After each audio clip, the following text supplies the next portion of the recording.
दोस्तों 2 जुलाई 2024 को बिहार के नवादा में रजौली गांव के पास ट्रैक बिछाने का काम चल रहा था, यानी कि रेलवे की पटरियां बिछ रही थी। तो पटरियां बिछाने वाले जो भी मजदूर होते हैं, कर्मचारी होते हैं, वो रात को वहीं आसपास में झुग्गी झोपड़ी डालकर जो वो सो जाते हैं। तो संतोष लोहार नाम का एक लड़का रात को सो रहा था, करीब 11 या 12 बजे का वक्त था। वो जो लड़का अपने झुग्गी झोपड़ी में सो रहा था, एक सांप आता है, उसके पैर में काट लेता है और काटने के बाद सांप जो भाग जाता है। लड़का फ़ौरन उठता है, टॉर्च वगैरह लाइट वगैरह लेकर के वो उठता है और सांप की तलाशी करने लगता है। सांप उसे जो है वो मिल भी जाता है। सांप जैसे ही मिलता है, संतोष लोहार ने उस सांप को पकड़ा और सांप को भी इसने काट लिया। सांप को काटने के बाद सांप जो है फ़ौरन वहीं पर मर जाता है। अब ये बात जो आसपास के जो झुग्गी में सोए हुए लोग थे, जो उसके साथी थे, इन सबको पता चलती है। उसके ज़रिए जो रेलवे के आला अफसर हैं उन सभी को पता लगती है। पता लगने के बाद जब वो आला अफसर वहाँ पहुँचते हैं रात में ही, तो देखते हैं कि सांप को इसने काट लिया और सांप ही मर गया। हालांकि सांप ने लड़के को काटा तो लड़का मरना चाहिए, लेकिन यहाँ पर उल्टा हो गया, सांप ही मर गया। तो रेलवे के जो अधिकारी थे वो सब ने संतोष लोहार को हॉस्पिटल में भर्ती करा दिया गया और उसके बाद उसकी उपचार के बाद तबीयत ठीक हुई। अब दोस्तों, कुछ लोगों का कहना है कि ये जो पिछला जन्म का बदला है, नाग नागिन का है या ये क्या है, चाहे अंधविश्वास हो चाहे जो भी हो, मुझे नहीं पता, लेकिन लोगों का यही कहना है कि ये पिछले जन्म का बदला है। लेकिन दोस्तों, अगर इससे थोड़ा पीछे चलें तो एक और कहानी सामने आती है जो उत्तर प्रदेश से है। उत्तर प्रदेश के फतेहपुर की ये कहानी है। फतेहपुर में मलवा थाना क्षेत्र में सोबा गांव की ये कहानी है, जहाँ एक विकास दुबे नाम का लड़का जो अपने घर में सो रहा था, रात के करीब 12 बजते हैं। 12 बजने के बाद 10 जून का ये समय था, 10 जून 2024। 10 जून 2024 को रात को ये सो रहा था। एक सांप आता है, उसके पैर में काटता है और सांप जो वो फ़ौरन गायब हो जाता है। लड़का जगता है, जगने के बाद देखता है उसके पैरों से में जो है वो सांप के काटने के निशान है। वो घर वालों को दिखाता है, घर वाले जो है उसे फ़ौरन हॉस्पिटल में भर्ती कराते हैं। भर्ती कराने के बाद 2 दिन उपचार चलता है उसका। उसके बाद जो है वो ठीक होकर घर आता है। घर आने के बाद और एक बार फिर से उसे 21 जून 2024 को, यानी कि हाल ही की मैं घटना आप सभी को बता रहा हूँ, 21 जून 2024 को उस लड़के के पैर में एक बार फिर से सांप जो है वो डस लेता है। डसने के बाद फ़ौरन जो है लोग उस लड़के को हॉस्पिटल ले जाते हैं। हॉस्पिटल ले जाने के बाद उसका उपचार होता है, फिर वो घर आते हैं। घर आने के बाद अब ये लोग जो है सांप की तलाशी भी ले रहे थे, लेकिन घर के अंदर कोई सुराख, कोई बिल वगैरह जो है ये लोग चेक कर रहे थे, लेकिन वो मिल नहीं रहा था और वो सांप भी नहीं मिल रहा था। फिर वक्त आता है 24 जून। 24 जून को एक बार फिर से उस लड़के को सांप जो है वो काट लेता है।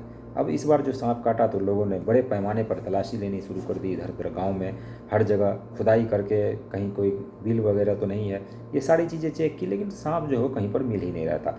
लोग सोच रहे थे चलो बरसात का सीज़न है तो सांप जो है वो घर के अंदर आ जाते हैं, बारिश होती है, तो लोगों ने उतना गंभीरता से नहीं लिया।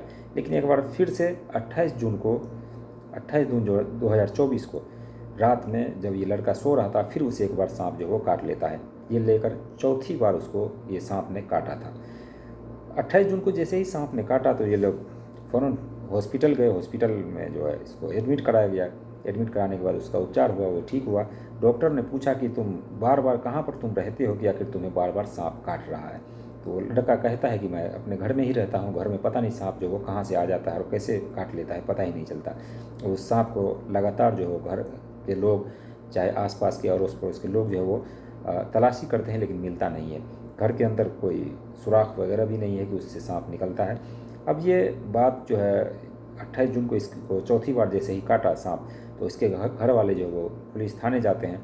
थाने में जाकर कहते हैं कि ऐसी ऐसी बात है, मेरे घर में इस तरह की घटना हो रही है। पुलिस वाले कहते हैं कि अब इसमें सांप के खिलाफ़ तो कोई एफआईआर होगा नहीं, तो इस लड़के को क्यों ना घर से कुछ दिन दूर रखा जाए, किसी दूसरे जगह जो वो रखा जाए, ताकि वो सांप जो रह रहा होगा वो धीरे धीरे वहाँ से निकल जाएगा। अब इस लड़के को विकास दुबे को उसको अपने मौसी के घर भेज दिया जाता है। मौसी के घर वो जाता है, वहाँ पर रहने लगता है। 3-4 दिन बीतते हैं। 3-4 दिन बीतने के बाद एक बार फिर से उस लड़के को सांप जो है वो काट लेता है। काटने के बाद ठीक उसी तरीके से उपचार किया जाता है। उपचार करने के बाद अब ये बात जो है वो, क्योंकि काफ़ी ज़्यादा आगे बढ़ चुकी थी, पुलिस में भी ये मामला जा चुका था। अब पुलिस वाले जो है वो कहते हैं कि अब ज़रूरी नहीं है कि वही सांप काटा हो सकता है अभी यहाँ पर बरसात का सीज़न है तो कोई दूसरा सांप काटा हो। लेकिन जो घर के लोग हैं वो मानने को तैयार नहीं थे। घर के लोगों ने अब दूसरा रास्ता अपनाया।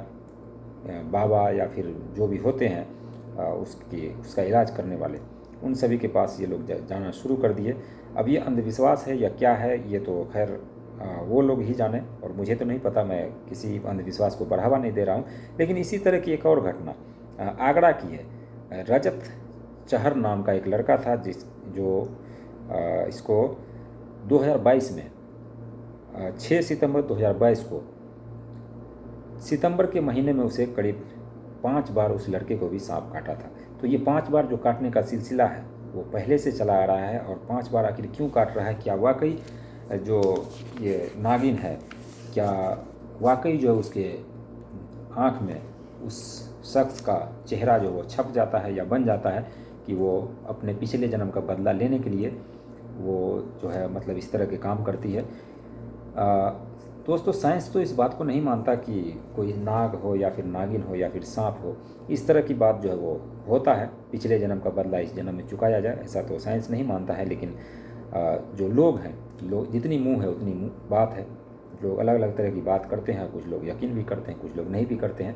लेकिन साइंस इस बारे में जो है वो कुछ भी नहीं बताता। यहाँ तक कि साइंस ये भी बताता है कि सांप को दिखाई भी नहीं देता है, वो लोगों के आने की आहट से और आवाज़ से जो है वो अपने आप को पहचानता है और वहाँ से वो चलना शुरू करता है। तो दोस्तों, ये थी एक अजीबोगरीब कहानी जो मुझे लगा आप सभी को सुनानी चाहिए, और हाल ही की ये घटी घटना थी।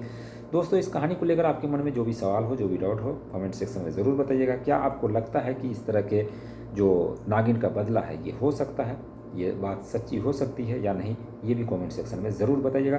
दोस्तों, मिलते हैं नेक्स्ट वीडियो में, तब तक के लिए देखते रहिए बिहार एक्सप्रेस यूट्यूब चैनल।